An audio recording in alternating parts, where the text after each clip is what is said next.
Assalamualaikum warahmatullahi wabarakatuh. Selamat pagi semuanya anak-anak Umi. Nah, gimana nih kabarnya? Kan udah hampir sepekan lebih ya kita nggak jumpa gitu, nggak belajar bareng tatap muka gitu seperti biasanya. Jadi semuanya belajar dari rumah. Umi harap anak-anak Umi itu dalam keadaan sehat, amin, dan belajarnya itu tetap semangat seperti biasanya gitu kan. Nah, hari ini kita belajar IPA. Nah, IPA di sini kalau beberapa pekan yang lalu kan kita udah belajar tentang yang namanya siklus air. Nah, kemudian kita belajar tentang yang namanya manfaat air bagi tumbuhan. Kalau saat ini masih air, tapi di sini kita belajar tentang yang namanya siklus air tanah. Ini dihasilkan dari yang namanya perubahan lingkungan gitu. Nah, udah siap untuk belajar?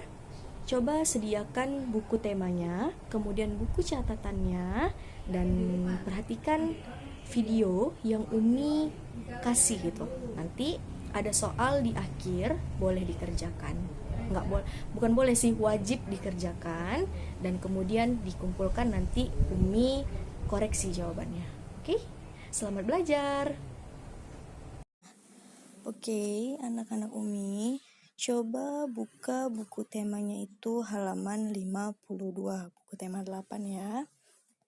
Nah, di situ di subtema 2 itu kita mempelajari tentang yang namanya perubahan lingkungan. Nah, apa sih yang dimaksud dengan perubahan lingkungan gitu kan? Perubahan lingkungan itu merupakan sesuatu yang terjadi akibat suatu proses alam gitu. Jadi di situ ada gambar yang pertama dan yang kedua kan. Nah, gambar pertama itu merupakan pemandangan. Nah, gambar yang kedua itu merupakan gambar tanah yang kering atau gambar tanah yang retak gitu kan. Nah, kenapa bisa retak gitu? Hal ini terjadi karena adanya perubahan lingkungan. Perubahan lingkungan ini terjadi karena apa? Terjadi karena faktor cuaca yang berubah-ubah gitu kan. Dari mulai yang dingin sampai ke suhu yang lebih panas gitu. Udah, kemudian lanjut ke halaman 53. Di 53 ini kita mempelajari tentang yang namanya siklus air tanah. Coba dulu dibaca juga boleh. Itu di halaman 53 sampai 55 untuk proses siklus air tanah. Dibaca dulu ya. Nah, sudah dibaca kan tentang siklus air tanahnya? Oke, kita bahas ya. Kalau beberapa pekan yang lalu, kita itu kan udah membahas tentang yang namanya siklus air. Kemudian membahas tentang yang namanya manfaat air itu bagi makhluk hidup. Nah, di sini apa sih perbedaan antara siklus air tanah dengan siklus air yang udah kita pelajarin? Kalau misalnya siklus air yang sudah kita pelajarin itu adalah pergerakan air dari bumi menuju atmosfer gitu kan. Nah, kalau di siklus air tanah ini, dia peristiwanya itu ada 3 peristiwa atau 3 tahapan.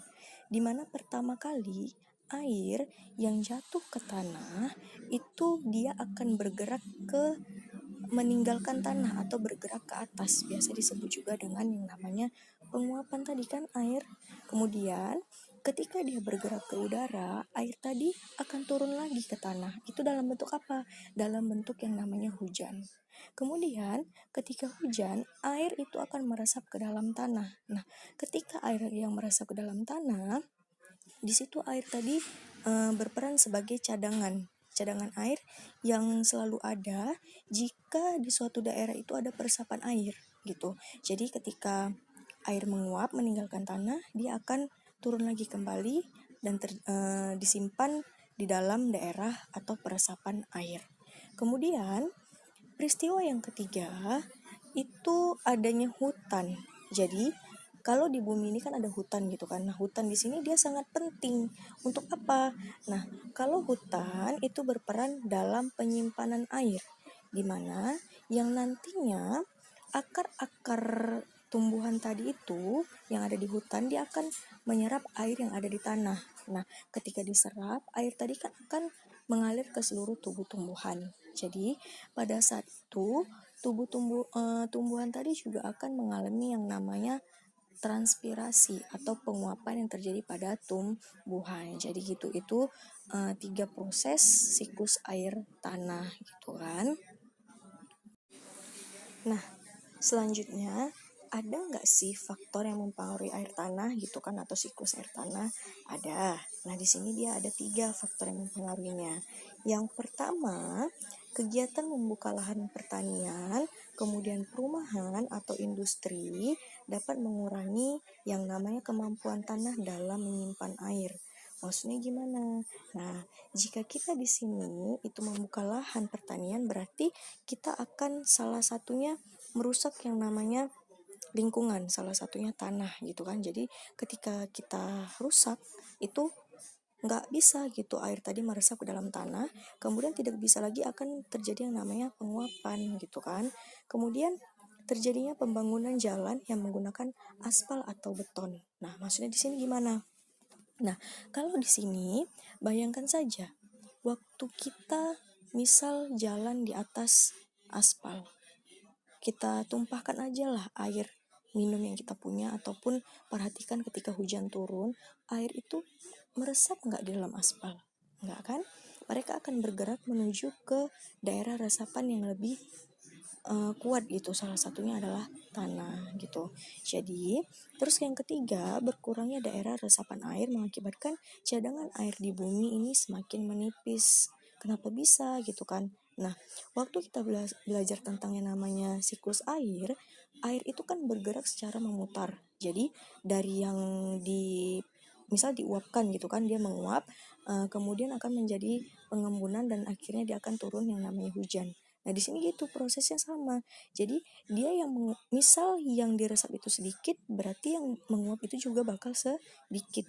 Ketika yang menguap itu sedikit, yang diturunkan juga akan sedikit gitu. Jadi ketersediaan air di bumi itu semakin menipis gitu. Nah, oke, tadi kan sudah mempelajari tentang yang namanya siklus air tanah gitu kan. Kemudian faktor yang mempengaruhi. Sekarang kita masuk tentang manfaat air tanah. Nah, di sini manfaat air tanah itu yang pertama pastinya berguna untuk kehidupan manusia sebagai ketersediaan air bersih. Nah, untuk apa ketersediaan air bersih ini? Salah satunya untuk minum, kemudian untuk mandi, dan untuk mencuci pakaian yang kita lakukan sehari-hari. Yang kedua, berguna untuk ketersediaan air bagi tumbuhan dan hewan. Nah, kalau untuk tumbuhan itu kebutuhan nutrisi. Jadi air diserap dari dalam tanah, kemudian dialirkan ke tubuh tumbuhan yang nantinya digunakan dalam proses yang namanya fotosintesis. Nah, selanjutnya kalau untuk hewan itu untuk minumnya gitu, ya kan? Kemudian yang ketiga, air ini berfungsi sebagai cadangan air bersih secara alami, enggak secara buatan manusia gitu kan. Nah, karena air ini berasal dari alam, kemudian diturunkan lagi ke bumi gitu kan. Nah, selanjutnya yang keempat itu air berguna sebagai sumber air untuk tanaman pertanian dan industri gitu. Nah, poin keempat ini hampir sama dengan poin yang ketiga. Dan yang terakhir, air itu merupakan komponen yang penting pada siklus hidrologi. Nah, siklus hidrologi ini siklus apa gitu kan? Siklus hidrologi ini hidro itu berarti air. Jadi, siklus hidrologi ini adalah siklus air. Jadi, antara siklus air dengan siklus air tanah ini saling berhubungan atau berkesinambungan gitu. Nah, udah paham antara siklus air tanah ini dengan siklus air? Kalau sudah paham, boleh dikerjakan soal latihan yang sudah Umi tulis di sini. Nah, di sini ada 5 soal. Kamu kerjakan, kemudian ditulis jawabannya di buku latihan. Nanti buku latihan itu atau jawaban tadi kamu fotokan, kemudian dikirimkan ke wali kelasnya masing-masing. Nanti Umi koreksi gitu. Nah, sekian untuk hari ini. Jangan lupa belajar tetap stay di rumah, jangan kemana-mana kalau tidak penting-penting banget gitu ya kan. Nah, sekian dan terima kasih. Assalamualaikum warahmatullahi wabarakatuh.